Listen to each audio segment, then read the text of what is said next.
बहुत ही उत्तम शब्दों में, उत्तम भाव के साथ वंदे मातरम के रूप में हम सबको बहुत बड़ी सौगात दी थी। वंदे मातरम ये सिर्फ केवल राजनीतिक आजादी की लड़ाई का मंत्र नहीं था। सिर्फ हम अंग्रेज जाए, हम खड़े हो जाए, अपने राह पर चले, इतने मात्र तक वंदे मातरम प्रेरित नहीं करता था, उससे कहीं आगे था। आजादी की लड़ाई इस मातृभूमि को मुक्त कराने का भी जंग था। अपनी मां भारती को उन बेड़ियों से मुक्ति दिलाने का एक पवित्र जंग था। और वंदे मातरम की पृष्ठभूमि हम देखें, उसके संस्कार सरिता देखें, तो हमारे यहां वेद काल से एक बात बार बार हमारे सामने आई। जब वंदे मातरम कहते हैं तो वही वेद काल की बात हमें याद आती है। वेद काल से कहा गया है, माता भूमि ही पुत्रो अहम पृथिव्याः, अर्थात ये भूमि मेरी माता है और मैं पृथ्वी का पुत्र हूं। आदरणीय अध्यक्ष जी, यही वो विचार है जिसको प्रभु श्री राम ने भी लंका के वैभव को छोड़ते हुए कहा था, जननी जन्मभूमिश्च स्वर्गादपि गरीयसी।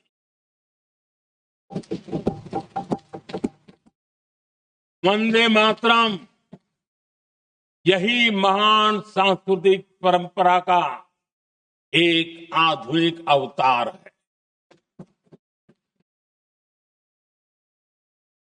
आदरणीय अध्यक्ष जी, बंकिम दा ने जब वंदे मातरम की रचना की तो स्वाभाविक ही वो स्वतंत्रता आंदोलन का स्वर बन गया।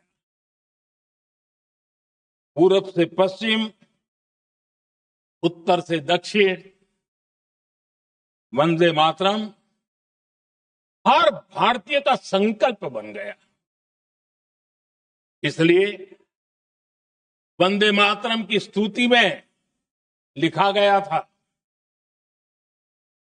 मातृभूमि स्वतंत्रता की वेदिका पर मदोमय, मातृभूमि स्वतंत्रता की वेदिका पर मोदमय, स्वार्थ का बलिदान है यह शब्द है वंदे मातरम।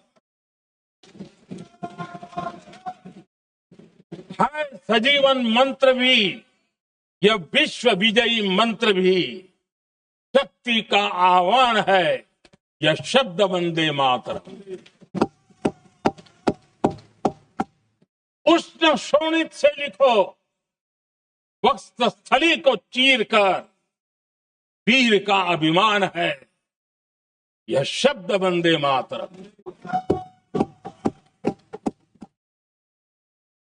आदरणीय अध्यक्ष जी, कुछ दिन पूर्व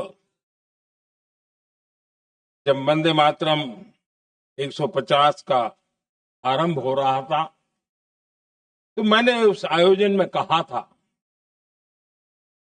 वंदे मातरम हजारों वर्ष की सांस्कृतिक ऊर्जा भी थी, उसमें आजादी का जज्बा भी था और आजाद भारत का विजन भी था। अंग्रेजों के उस दौर में एक फैशन हो गई थी भारत को कमजोर, निकम्मा, आलसी, कर्महीन, इस प्रकार भारत को जितना नीचा दिखा सके ऐसी एक फैशन बन गई थी। और उसमें हमारे यहां भी जिन्होंने तैयार किए थे वो लोग भी वही भाषा बोलते थे। तब बंकिम दा ने उस हीन भावना को भी झकझोरने के लिए और सामर्थ्य का परिचय कराने के लिए वंदे मातरम के भारत के सामर्थ्यशाली स्वरूप को प्रकट करते हुए आपने लिखा था, तम ही दुर्गा दश प्रहरण धारिणी कमला कमल दल विहारिणी वाणी विद्या दायिनी नमामि त्वाम नमामि कमला अमलाम अतुलाम सुजलाम सुफलाम मातरम वंदे मातरम। अर्थात भारत माता ज्ञान और समृद्धि की देवी भी है और दुश्मनों के सामने अस्त्र शस्त्र धारण करने वाली चंडी भी है। अध्यक्ष जी, ये शब्द, ये भाव, ये प्रेरणा गुलामी की हताशा में हम भारतीयों को हौसला देने वाले थे। इन वाक्यों ने तब करोड़ों देशवासियों को यह एहसास कराया कि लड़ाई किसी जमीन के टुकड़े के लिए नहीं है। ये लड़ाई सिर्फ सत्ता के सिंहासन को कब्जा करने के लिए नहीं है। ये गुलामी की बेड़ियों को मुक्त कर हजारों साल की महान जो परंपराएं थी, महान संस्कृति, जो गौरवपूर्ण इतिहास था, उसको फिर से पुनर्जन्म कराने का संकल्प इसमें।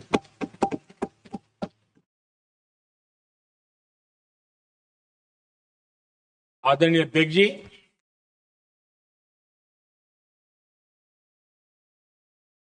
वंदे मातरम, इसका जो जन जन से जुड़ाव था, कि हमारे स्वतंत्र संग्राम की एक लंबी गाथा अभिव्यक्त होती। आदरणीय अध्यक्ष जी, जब भी जैसे किसी नदी की चर्चा होती है, चाहे सिंधु हो, सरस्वती हो, कावेरी हो, गोदावरी हो, गंगा हो, यमुना हो, उस नदी के साथ एक सांस्कृतिक धारा प्रवाह, एक विकास यात्रा का धारा प्रवाह, एक जन जीवन की यात्रा का प्रवाह उसके साथ जुड़ जाता है। लेकिन क्या कभी किसी ने सोचा है कि आजादी जंग के हर पड़ाव, वो पूरी यात्रा वंदे मातरम की भावनाओं से गुजरता था, उसके तट पर पल्लवित होता था। भाव काव्य शायद दुनिया में कहीं उपलब्ध नहीं होगा। आदरणीय अध्यक्ष जी,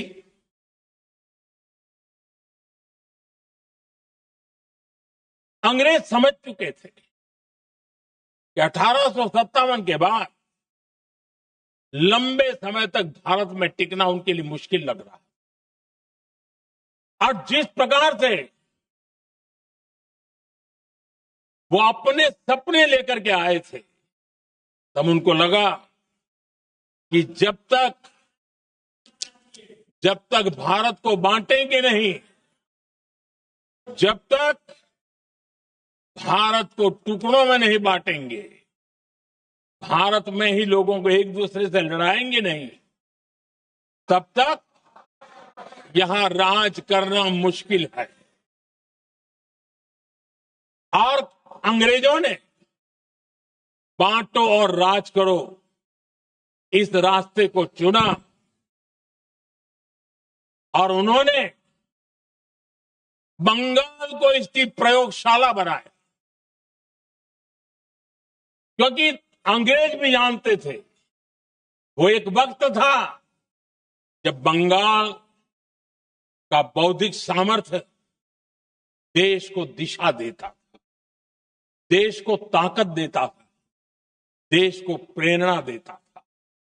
और इसलिए अंग्रेज भी चाहते थे कि बंगाल का ये जो सामर्थ्य है वो पूरे देश की शक्ति का एक प्रकार से केंद्र बिंदु है। और इसलिए अंग्रेजों ने सबसे पहले बंगाल के टुकड़े करने की दिशा में काम किया। और अंग्रेजों का मानना था एक बार बंगाल टूट गया तो ये देश भी टूट जाएगा और वो यावत चंद्र दिवाकरो राज करते रहेंगे, ये इनकी सोच थी। 1905 में अंग्रेजों ने बंगाल का विभाजन किया, लेकिन जब अंग्रेजों ने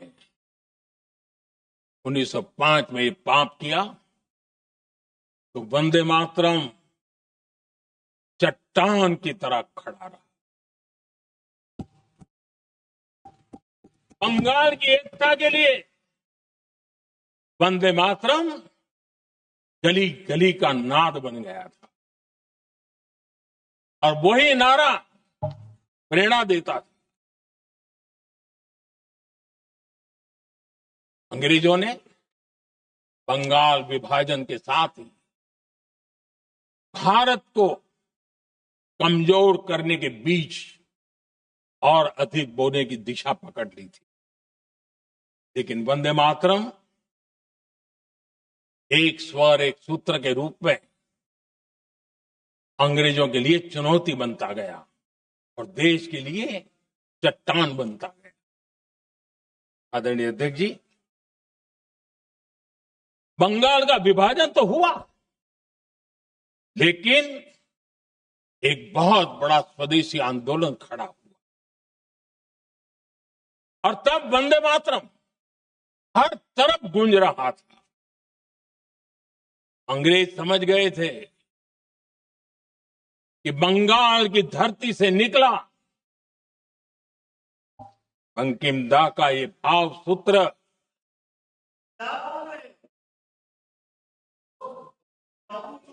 बंकिम बाबू बोले, अच्छा thank you thank you thank you thank you thank you, आपकी भावनाओं के लिए मैं आदर करता हूं। बंकिम बाबू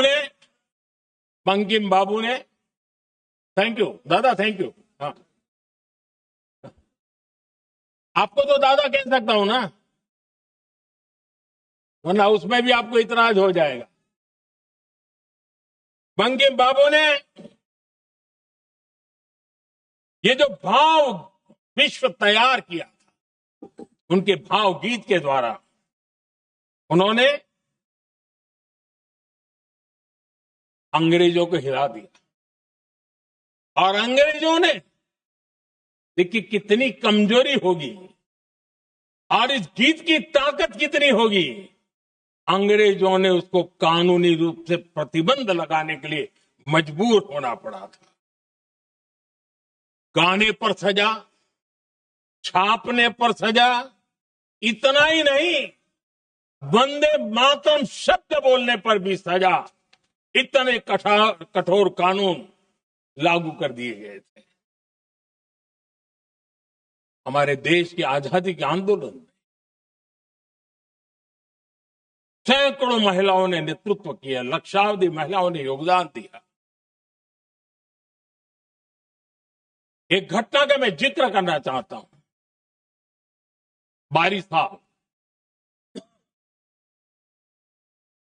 बारिसाल में वंदे मातरम गाने पर सर्वाधिक जुल्म हुए थे। बारिसाल आज भारत का हिस्सा नहीं रहा और उस समय बारिसाल की हमारी माताएं, बहनें, बच्चे मैदान में उतरी थी वंदे मातरम के स्वाभिमान के लिए। इस प्रतिबंध के विरोध में लड़ाई के मैदान में उतरी थी। और तब 22 साल की एक वीरांगना श्रीमती सरोजिनी बोस, जिन्होंने उस जमाने में वहां की भावना को देखिए, और उन्होंने कहा था कि वंदे मातरम जो प्रतिबंध लगा है, जब तक ये प्रतिबंध नहीं हटता है, मैं अपनी चूड़ियां जो पहनती हूं निकाल दूंगी। भारत में वो एक जमाना था, चूड़ी निकालना यानी महिला के जीवन की बहुत बड़ी घटना हुआ। लेकिन उनके लिए वंदे मातरम की वो भावना थी। उन्होंने अपनी सोने की चूड़ियां, जब तक वंदे मातरम प्रतिबंध नहीं हटेगा मैं दोबारा नहीं धारण करूंगी, ऐसा बड़ा व्रत ले लिया। हमारे देश के बालक भी पीछे नहीं रहे थे। उनको कोड़े की सजा होती थी, छोटी छोटी उम्र में उनको जेल में बंद कर दिया जाता। और उन दिनों खास करके बंगाल की गलियों में लगातार वंदे मातरम के लिए प्रभात फेरियां निकलती थी। अंग्रेजों के नाको दम कर दिया था। और उस समय एक गीत गूंजता था बंगाल में, जाए जाबे जीवोनो चोले, जाए जाबे जीवोनो चोले, जोगो तो माजे तोमार काजे वंदे मातरम बोले। अर्थात हे मां, संसार में तुम्हारा काम करते और वंदे मातरम कहते जीवन भी चला जाए तो वो जीवन भी धन्य है। ये बंगाल की गलियों में बच्चे कह रहे हैं। ये गीत उन बच्चों की हिम्मत का स्वर था, और उन बच्चों की हिम्मत ने देश को हिम्मत दी थी। बंगाल की गलियों से निकली आवाज देश की आवाज बन गई थी।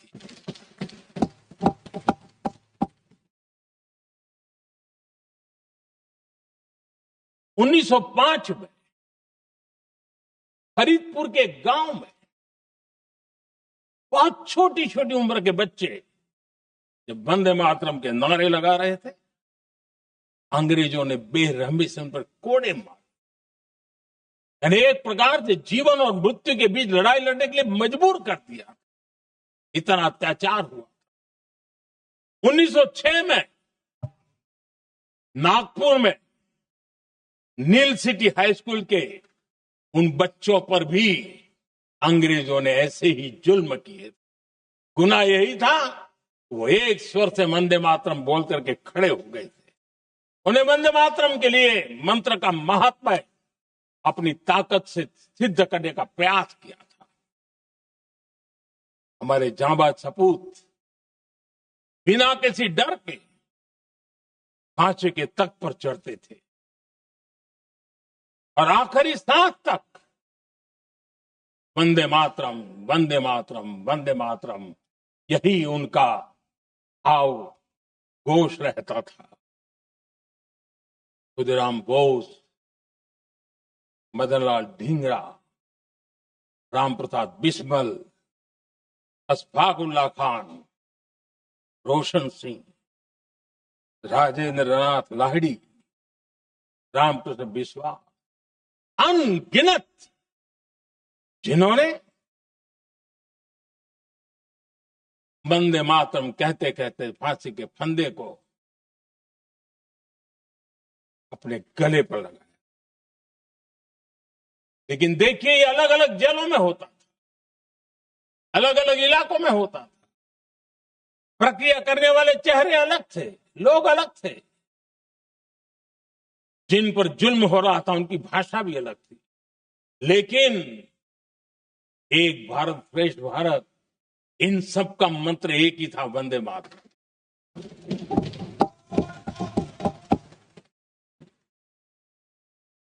चटगांव की स्वराज क्रांति, जिन युवाओं ने अंग्रेजों को चुनौती दी, वे भी इतिहास के चमकते हुए नाम।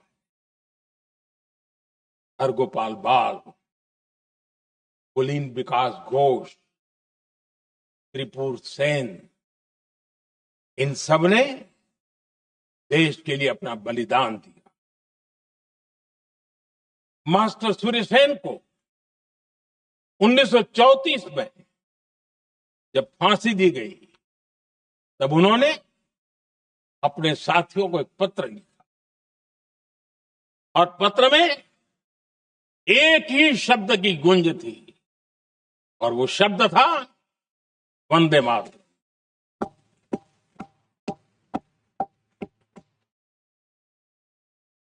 आदरणीय अध्यक्ष जी, हम देशवासियों को गर्व होना चाहिए। दुनिया के इतिहास में कहीं पर भी ऐसा कोई काव्य नहीं हो सकता, ऐसा कोई भावगीत नहीं हो सकता जो सदियों तक एक लक्ष्य के लिए कोटि कोटि जनों को प्रेरित करता हो और जीवन आहूत करने के लिए निकल पड़ते हो। दुनिया में ऐसा कोई भावगीत नहीं हो सकता जो वंदे मातरम।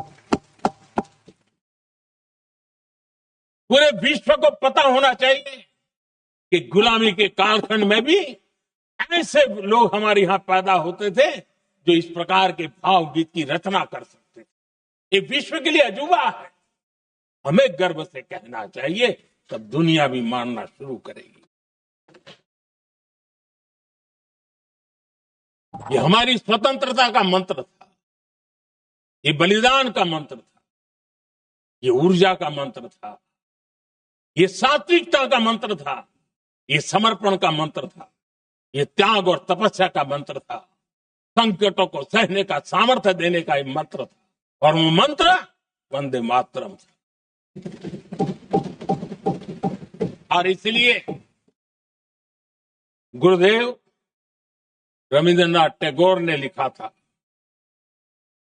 उन्होंने लिखा था, एकी सूत्रे बांधी आछी सोहस्टोटी मौन, एकी कार्य सौंपी आछी सहस्त्र जीवन, वंदे मातरम। अर्थात एक सूत्र में बंधे हुए सहस्त्र मन, एक ही कार्य में अर्पित सहस्त्र जीवन, वंदे मातरम। ये रविंद्रनाथ टैगोर जी।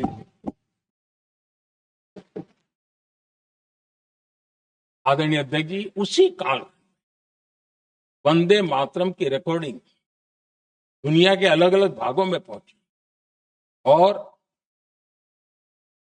लंदन में जो क्रांतिकारियों की एक प्रकार से तीर्थ भूमि बन गया था, वो लंदन का इंडिया हाउस, वीर सावरकर जी ने वहां वंदे मातरम गीत,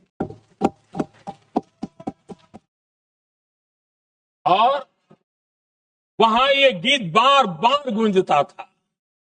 देश के लिए जीने मरने वालों के लिए वो एक बहुत बड़ा प्रेरणा का अवसर रहता था। उसी समय बिपिन चंद्र पाल और महर्षि अरविंद घोष, उन्होंने अखबार निकाले, उस अखबार का नाम भी उन्होंने वंदे मातरम रखा। यानी डगर डगर पर अंग्रेजों की नींद हराम करने के लिए वंदे मातरम काफी हो जाता था, और इसलिए उन्होंने इस नाम रखा। अंग्रेजों ने अखबारों पर रोक लगा दी, तो मैडम भिकाजी कामा ने पेरिस में एक अखबार निकाला और उसका नाम उन्होंने वंदे मातरम रखा। आदरणीय अध्यक्ष जी, वंदे मातरम ने भारत को स्वावलंबन का रास्ता भी दिखाया। उस समय माचिस की डिबिया, मैच बॉक्स, वहां से लेकर के बड़े बड़े शिप, उस पर भी वंदे मातरम लिखने की परंपरा।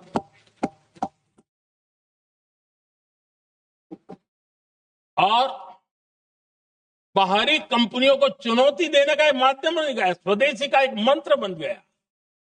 आजादी का मंत्र स्वदेशी के मंत्र की तरफ विस्तार होता गया।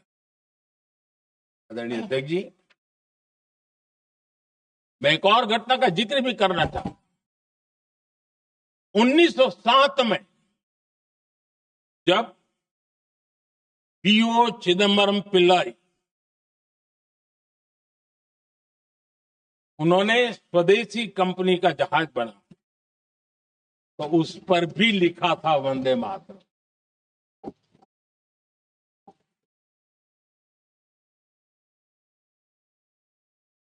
राष्ट्र कवि सुब्रमण्य भारती ने वंदे मातरम को तमिल में अनुवाद किया, स्तुति गीत लिखे। उनके कई तमिल देशभक्ति गीतों में वंदे मातरम की श्रद्धा साफ साफ नजर आती है।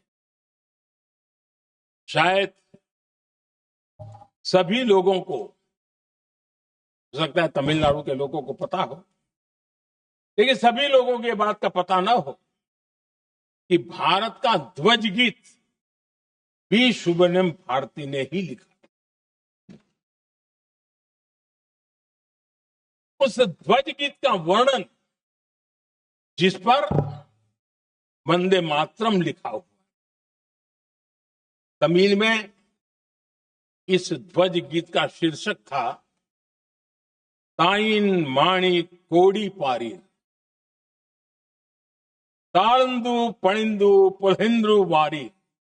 अर्थात देश प्रेमियों, दर्शन कर लो, सविनय अभिनंदन कर लो, मेरी मां की दिव्य ध्वजा का वंदन कर लो।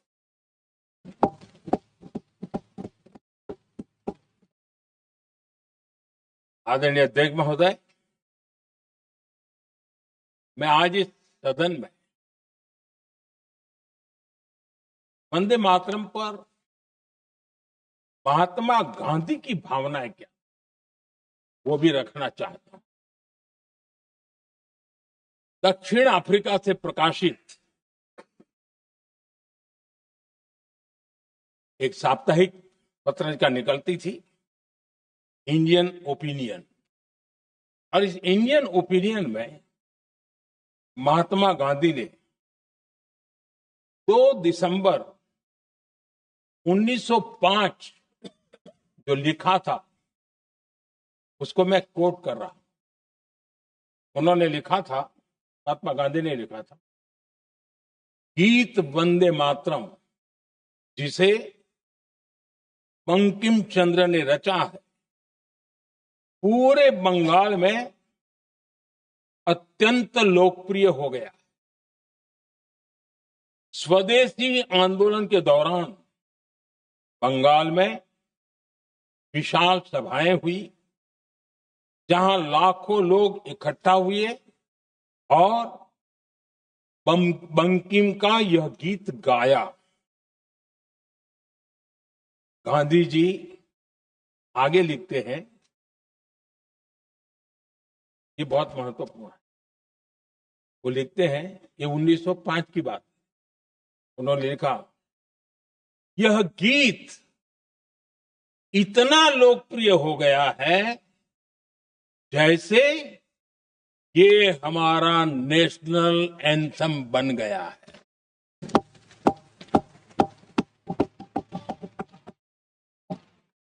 इसकी भावनाएं महान है और यह अन्य राष्ट्रों के गीतों से अधिक मधुर है। इसका एकमात्र उद्देश्य हम में देशभक्ति की भावना जगाना है। यह भारत को मां के रूप में देखता है और उसकी स्तुति करता है। अध्यक्ष जी, जो वंदे मातरम 1905 में महात्मा गांधी को नेशनल एंथम के रूप में दिखता था। देश के हर कोने में, हर व्यक्ति के जीवन में जो भी देश के लिए जीता जानता, देश के लिए जागता, उन सब के लिए वंदे मातरम की ताकत बहुत बड़ी थी। वंदे मातरम इतना महान था, जिसकी भावना इतनी महान थी, तो फिर पिछली सदी में इसके साथ इतना बड़ा अन्याय क्यों हुआ?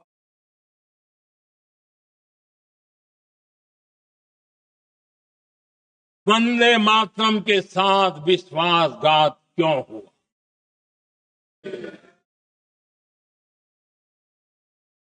ये अन्याय क्यों हुआ? वो कौन सी ताकत थी जिसकी इच्छा खुद पूज्य बापू की भावनाओं पर भी भारी पड़ गई, जिसने वंदे मातरम जैसी पवित्र भावना को भी विवादों में घसीट दिया? मैं समझता हूं, आज जब हम वंदे मातरम के 150 वर्ष का पर्व मना रहे हैं, चर्चा कर रहे हैं, तो हमें उन परिस्थितियों को भी हमारी नई पीढ़ियों को जरूर बताना हमारा दायित्व है, जिससे के वजह से वंदे मातरम के साथ विश्वासघात किया गया। वंदे मातरम के प्रति मुस्लिम लीग की विरोध की राजनीति तेज होती जा रही थी। मोहम्मद अली जिन्ना ने लखनऊ से 15 अक्टूबर 1937 को वंदे मातरम के विरुद्ध का नारा बुलंद किया। फिर कांग्रेस के तत्कालीन अध्यक्ष जवाहरलाल नेहरू को अपना सिंहासन डोलता दिखा। बजाय कि नेहरू जी मुस्लिम लीग के आधारहीन बयानों को तगड़ा जवाब देते, करारा जवाब देते, मुस्लिम लीग के बयानों की निंदा करते,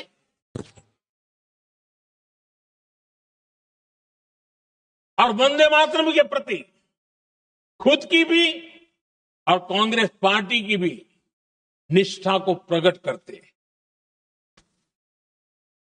लेकिन उल्टा हुआ।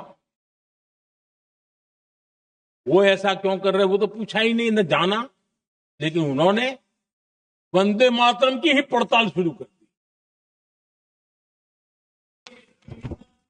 जिन्ना के विरोध के 5 दिन बाद ही 20 अक्टूबर को नेहरू जी ने नेताजी सुभाष बाबू को चिट्ठी लिखी। उस चिट्ठी में जिन्ना की भावना से नेहरू जी अपनी सहमति जताते हुए कि वंदे मातरम की, ये जो उन्होंने सुभाष बाबू को लिखा, वंदे मातरम की आनंद मठ वाली पृष्ठभूमि मुसलमानों को इरिटेट कर सकती। मैं नेहरू जी का कोट पढ़ता। नेहरू जी कहते हैं, मैंने वंदे मातरम गीत का बैकग्राउंड पढ़ा है। नेहरू जी फिर लिखते हैं, मुझे लगता है कि ये जो बैकग्राउंड है, इससे मुस्लिम भड़केंगे। साथियों, इसके बाद कांग्रेस की तरफ से बयान आया कि 26 अक्टूबर से कांग्रेस कार्य समिति की एक बैठक कोलकाता में होगी। जिसमें वंदे मातरम के उपयोग की समीक्षा की जाए। बंकिम बाबू का बंगाल, बंकिम बाबू का कोलकाता, और उसको चुना गया और वहां पर समीक्षा करना तय किया। पूरा देश हतप्रभ था, पूरा देश हैरान था।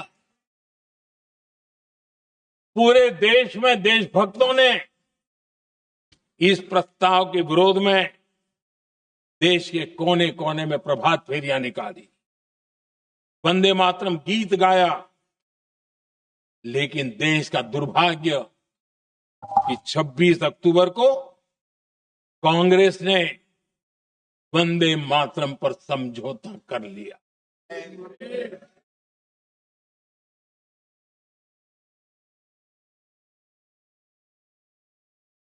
वंदे मातरम के टुकड़े करने के फैसले में, वंदे मातरम के टुकड़े कर दिए। उस फैसले के पीछे नकाब ये पहना गया, चोला ये पहना गया। ये तो सामाजिक सद्भाव का काम है। लेकिन इतिहास इस बात का गवाह है कि कांग्रेस ने मुस्लिम लीग के सामने घुटने टेक दिए और मुस्लिम लीग के दबाव में किया। और कांग्रेस का ये तुष्टीकरण की राजनीति को साधने का एक तरीका था। आदरणीय अध्यक्ष जी, तुष्टीकरण की राजनीति के दबाव में कांग्रेस वंदे मातरम के बंटवारे के लिए झुकी। इसलिए कांग्रेस को एक दिन भारत के बंटवारे के लिए झुकना पड़ा।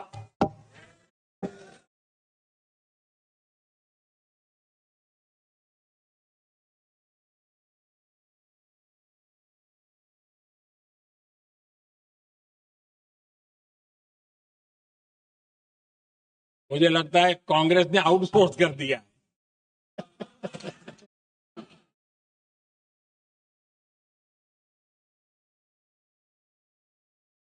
दुर्भाग्य से कांग्रेस की नीतियां वैसी की वैसी थी है। और इतना ही नहीं, आईएनसी चलते चलते एमएमसी हो गया है।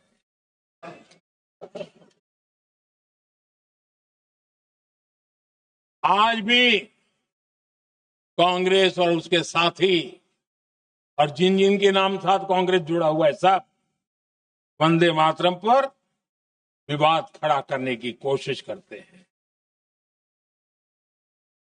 आदरणीय अध्यक्ष महोदय, किसी भी राष्ट्र का चरित्र, उसकी जीवटता,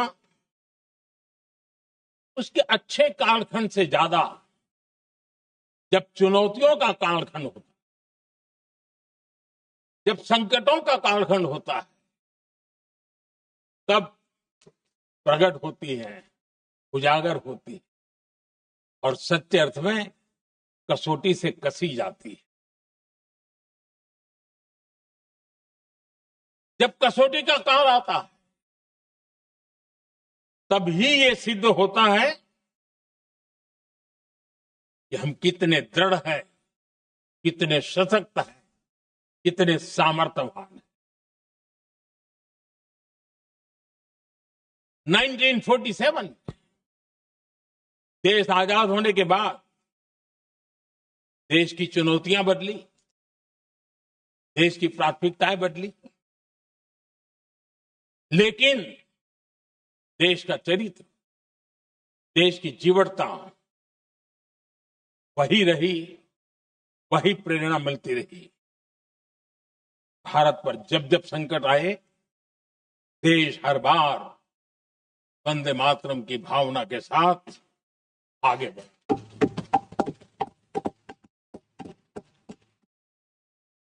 बीच का कालखंड कैसा गया जाने दो।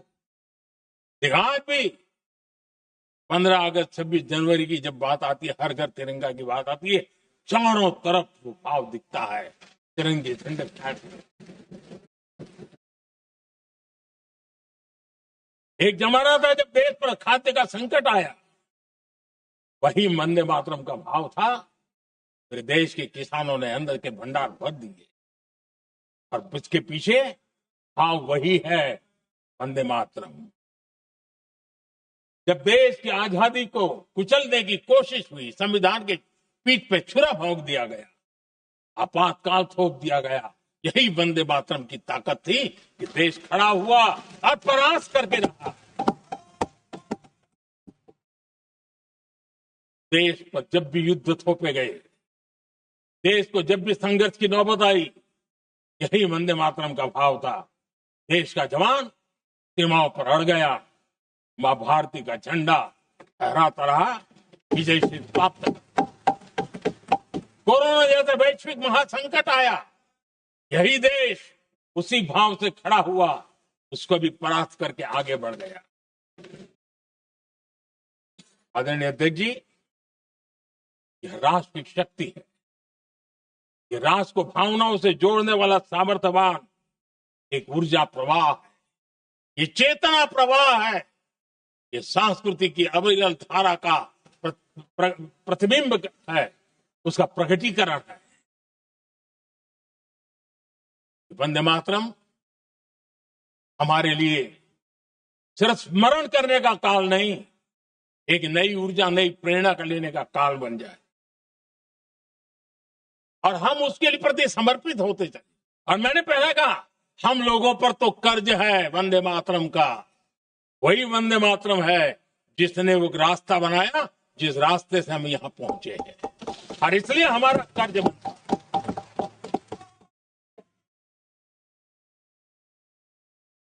भारत हर चुनौतियों को पार करने में सामर्थ है। वंदे मातरम के भाव की वो ताकत है। वंदे मातरम ये सिर्फ गीत या भावगीत नहीं, ये हमारे लिए प्रेरणा है। राष्ट्र के प्रति कर्तव्यों के लिए हमें झकझोरने वाला काम है, और इसलिए हमें निरंतर इसको करते रहना होगा। हम आत्मनिर्भर भारत का सपना लेकर के चल रहे हैं, इसको पूरा करना है। वंदे मातरम हमारी प्रेरणा है। हम स्वदेशी आंदोलन को ताकत देना चाहते हैं। समय बदला होगा, रूप बदले होंगे, लेकिन पूज्य गांधी ने जो भाव व्यक्त किया था, उस भाव की ताकत आज भी मौजूद है, और वंदे मातरम हमें जोड़ता है। देश के महापुरुषों का सपना था स्वतंत्र भारत का। देश की आज की पीढ़ी का सपना है समृद्ध भारत का। आजाद भारत का सपने को सिंचा था वंदे भारत की भावना है, वंदे मातरम की भावना ने। समृद्ध भारत के सपने को सिंचेगा वंदे मातरम की भावना। उसी भावना को लेकर के हमें आगे चलना है, और हमें आत्मनिर्भर भारत बनाना। 2047 में देश विकसित भारत बन के रहे। अगर आजादी के 50 साल पहले कोई आजाद भारत का सपना देख सकता था, तो 25 साल पहले हम भी तो समृद्ध भारत का सपना देख सकते हैं, विकसित भारत का सपना देख सकते हैं, और इस सपने के लिए अपने आप को खपा भी सकते हैं। इसी मंत्र, इसी संकल्प के साथ वंदे मातरम हमें प्रेरणा देता रहे। वंदे मातरम का हम रण स्वीकार करें, वंदे मातरम की भावना को लेकर के चले, देशवासियों को साथ लेकर के चले, हम सब मिलकर के चले, इस सपने को पूरा करें। इसी एक भाव के साथ ये चर्चा का आज आरंभ हो रहा है। मुझे पूरा विश्वास है कि दोनों सदनों में देश के अंदर वो भाव भरने वाला कारण बनेगा, देश को प्रेरित करने वाला कारण बनेगा, देश की नई पीढ़ी को ऊर्जा देने का कारण बनेगा। इन्हीं शब्दों के साथ आपने मुझे अवसर दिया, मैं आपका बहुत बहुत आभार व्यक्त करता हूं। बहुत बहुत धन्यवाद। Vande Mataram, Vande Mataram, Vande Mataram.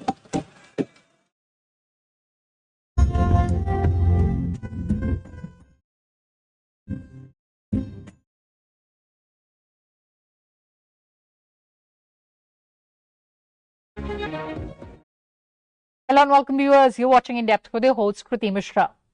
Parliament has passed the Manipur Goods and Services Tax Second Amendment Bill 2025, with the Rajya Sabha returning it to the Lok Sabha after discussion. The Lok Sabha passed the Manipur Goods and Services Tax Second Amendment Bill 2025 on Monday. Finance Minister Nirmala Sitharaman said the bill was brought to give statutory backing to decisions taken at the 56th meeting of the GST Council.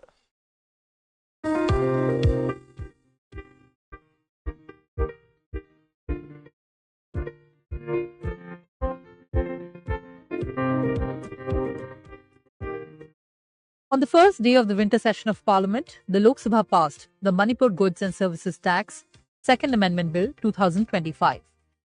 The bill seeks to amend the Manipur Goods and Services Tax Act of 2017. Union Finance Minister Nirmala Sitharaman introduced the bill in order to have Manipur's GST regulation to be in line with centre's new GST slabs. The Second Amendment Bill is aimed to replace a subsequent ordinance promulgated in October 2025. It seeks to implement further decisions of the GST Council, including a plan to consolidate existing GST rates into two main slabs of 5% and 18%. The Lok Sabha had previously passed the Manipur Goods and Services Tax Amendment Bill 2025 in August this year to replace an earlier ordinance. The 56th GST Council, comprising the centre and states, had decided to rationalize GST rates on about 375 items by merging the 5, 12, 18 and 28% slabs into two slabs of 5 and 18%. This is regarding the Manipur Goods and Services Bill.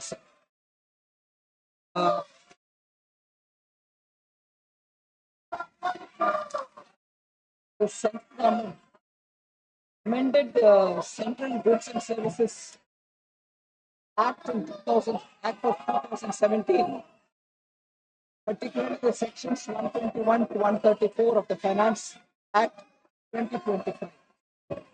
This was passed by the Parliament and enacted in August 2024. These changes also came into effect from October 2025, after more than half of the states stated their GST. But unfortunately, Manipur GST amendments didn't happen in time, as the State Assembly was in a suspended mode. Manipur Goods and Services Act 2017 was amended by an ordinance which was promulgated by the central government on October 2025. Now, this bill has been brought to replace the Second Amendment Ordinance 2025 and give permanent effect to the amendments made to the Manipur GST Act in 2017. I'd like to say a few words on the salient features. A track and trace system will be introduced to closely monitor how certain sensitive goods move through the supply chain. This will help prevent leakages and make oversight more effective. Rules also dealing with the time of supply for vouchers are being removed because issuing a voucher is not actually a supply of goods or services. This change will help avoid unnecessary disputes on when tax becomes paid. The wording plant or machinery is being clarified with plant and machinery and remove ambiguity for taxpayers while claiming input tax credit. This correction is being applied retrospectively from July 2017 to settle past disputes as well. When a supplier issues a credit note to reduce the tax originally charged, the recipient will now be clearly required to reverse the corresponding input tax credit if already taken. This ensures symmetry and reduces interpretation issues. A 10% free deposit will be required for appeals before the appellate authority or the appellate tribunal, even in cases where only the penalty is being charged.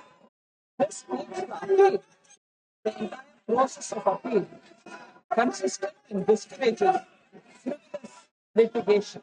And finally, sir, when the goods in a SEZ or a free trade zone or a free trade warehousing zone are sold before being taken out of that zone, such transactions will now be treated as neither a supply of goods nor a supply of services, providing clarity and avoiding unintended tax implications. Now, all these amendments were carried out in the Central GST Act for providing certainty to taxpayers and enhance the ease of compliance and the ease of living for taxpayers and businesses. It is important, therefore, sir, that these amendments are carried out in the Manipur State GST Act as well, so that taxpayers in Manipur benefit from these changes. And that is why I request the House to kindly take it up and pass it. Thank you. मंत्री अब यह प्रस्ताव करें कि विधेयक को पारित किया जाए। Sir, I wish that the bill is passed. प्रश्न यह है कि विधेयक को पारित किया जाए। जो सदस्य इसके पक्ष में हैं वो हाँ कहें, जो सदस्य विरोध में हैं वो ना कहें। मेरे विचार में निर्णय हाँ वालों के पक्ष में हुआ, हाँ वालों के पक्ष में हुआ, प्रस्ताव स्वीकृत हुआ और विधेयक पारित हुआ। The Rajya Sabha on Tuesday returned to the Lok Sabha the Manipur GST bill aimed at replacing an ordinance promulgated to implement the GST 2.0 reforms in the northeastern state. Initiating the discussion in the Rajya Sabha, nominated member Harshvardhan Shringla said that the government is working tirelessly to restore peace, rebuild confidence and revive normal life in Manipur. He said the bill is a major step towards strengthening the taxation system in the state and improving revenue structure. Meanwhile, replying to the debate in the upper house, Union Finance Minister Nirmala Sitharaman said that the bill will bring in ease of doing business and avoid unnecessary disputes in Manipur. She said businesses as well as enterprises will also be benefited from this legislation. The Finance Minister also said that this amendment will help establish a track and trace system, and once such a system is in place, it will be easier to prevent leaks. She also informed the House that the rules for generating vouchers at the time of supply of goods have been simplified. Responding to the opposition's concerns, Nirmala Sitharaman clarified that the rates of essential goods have been reduced from 12 to 5%, and only sin or demerit goods will be taxed at 40%. We are bringing consistency in the process and discourage frivolous litigation, because people will just go rush in for some kind of a time buying or whatever. That frivolous litigations will be now discouraged. And lastly, sir, when goods are kept in a special economic zone or a free trade warehousing zone and are sold before being taken out of the zone itself, such transactions will now be treated as neither a supply of good or a supply of services, providing again the much needed clarity and avoiding unintended consequences.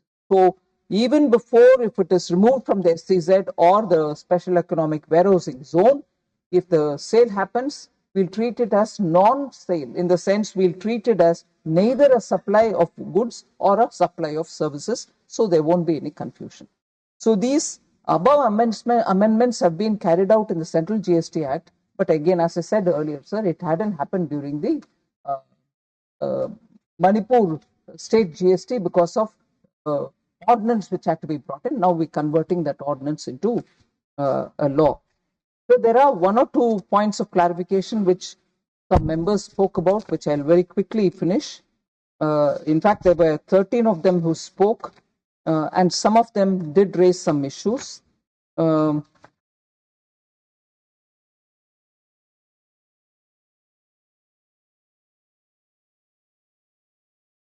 So, Madam Sulata Dev mentioned that in the recent maximum GST rate is 28%. 28% actually has been abolished. We don't have 28% anymore. So it has not been, it's not there anymore. It has been abolished.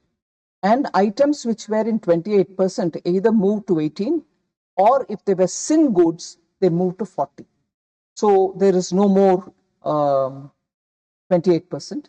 And when we say sin goods, we say demerit goods, such as tobacco products have all gone to 40. So that is one thing, sir. Essentials, Madam Sulata, they've mentioned essentials like milk, food, toothpaste, handicrafts are subject to GST. The rates of essentials have been reduced from 12 to 5%, sir. In fact, handicrafts have come to 5%. In fact, milk has no GST at all. It's never had. And even now, except for that UHT, which has a specialized package, the high temperature heating, and then it can be preserved without refrigeration. It used to come in a specialized pack that till you open it, it can remain without refrigeration. After that, if you open it, you'll have to keep it in the fridge. That used to have a rate of tax. Other than that, milk never had a tax. Even this has now come to zero. The UHT is also come down to zero. So I just want that clarification given. As always, members from Orissa, I can't see Sasmit Patra here, always refer to Kendu leaves or the Tendu leaves, in which BD or tobacco is put in and it is rolled. That leaf is called Tendu leaves. It's collected as a minor forest produce. Sir, I want to reassure the member. It's now come down to 5 and she's recognized that in her speech. But on Kendu leaves, sir, at least 4 GST councils have met and spoken on. Elaborate discussions have happened. And if one state, Orissa, wants it, Telangana wouldn't want it. We've crossed all those stages and now we've brought it down to 5. Bring it down to 0. That's been, I'm sorry to say, sir, many requests come like that. By keeping an item in 0, where even some input credit can be accruing to you, will not accrue to you if you keep it at 0. So there is a benefit in keeping it at the lowest possible rate, which is 5%. If I move to 0, even the little refund that you get, you will not get. So there is a reason, madam, that we've kept it at 5. I want to inform the honorable member through you, sir. Then Sri Ayodhya Ramireddy ji spoke about inverted duty structures. I'm happy to say, as much work happened on rate rationalization, bringing rates down, making 4 rates into 2 only, not having 4. Equal amount of work went into correcting inverted duty structure. And I'm happy to say most of the items where inversion happened because the final product was sold at, let us say, 5%. The inputs were being bought at 12%, which is no more there, but 12%. The difference could not be retrieved, and as a result, there was an inversion. But for retrieving the difference, you had to give them refunds. That inversion problem has been largely addressed in the new generation GST, which has come into force. So I would like to inform Sri Ayodhya Ramireddy that inversion has been addressed. 99%, there can be still 1 or 2 which we'll address as and when it comes about. Sir. As particular mention was made by the honorable member on hospitality. We have actually reduced the rate of tax on hotel rooms below 7,500 rupees per night to 5%. Earlier it was 12%. Rooms which are at the rate of 7,500 or lesser were earlier taxed at 12%. Now they have all come down to 5%, sir. This will, I'm sure, make travel easier. Tourism will have an attractive point there, and they will have reason to encourage tourists to take care of the rooms which are at that cost. So with these words, sir, I request the House to consider to pass this bill because it will help the state of Manipur. Thank you very much. The question is that the Manipur Goods and Service Tax Second Amendment Bill 2025 as passed by Lok Sabha be taken into consideration. Those in favor will please say aye. Those against will please say no. I think the ayes have it, the ayes have it, the ayes have it. The motion is adopted. Let's take a look at the major highlights of the bill. Determination of liabilities in certain cases. The bill specifies a new framework for determining liabilities in case of tax not paid, tax short paid, tax incorrectly refunded, or input tax credit wrongly utilized. This framework will apply to liabilities pertaining to the financial year 2024-25 onwards. The concerned officer will serve a notice in this regard within 42 months from the due date for filing the annual return or from the date of refund. Waiver of SGST recovery. The bill empowers to waive recovery of SGST if it is satisfied that SGST was not levied or short levied on any supplier of goods or services as a result of general practice. Pre-deposit amount for filing appeals. Under the Act, a person must deposit a specified amount for filing an appeal. This is applicable for appeals before the appellate authority, against orders of adjudicating officers, and the appellate tribunal. The bill lowers the deposit amount from 20% to 10% of the tax in dispute. Under the Act, the deposit amount is subject to a maximum of 25 crore for appeals before the authority and 50 crore for appeals before the tribunal. The bill lowers both these thresholds to 20 crore. Timeline for appeals before the appellate tribunal. Under the Act, an appeal to the appellate tribunal must be filed within 3 months from the date of the communication of an order. The bill allows this period to be extended until a date notified. Certain insurance services not treated as supplies. Schedule 3 of the Act specifies a list of activities that are not considered as supply of goods and services. Hence, these are exempt from levy of SGST. The bill adds certain activities related to co-insurance and reinsurance to this schedule. Manipur is focusing on growth through infrastructure development, enhanced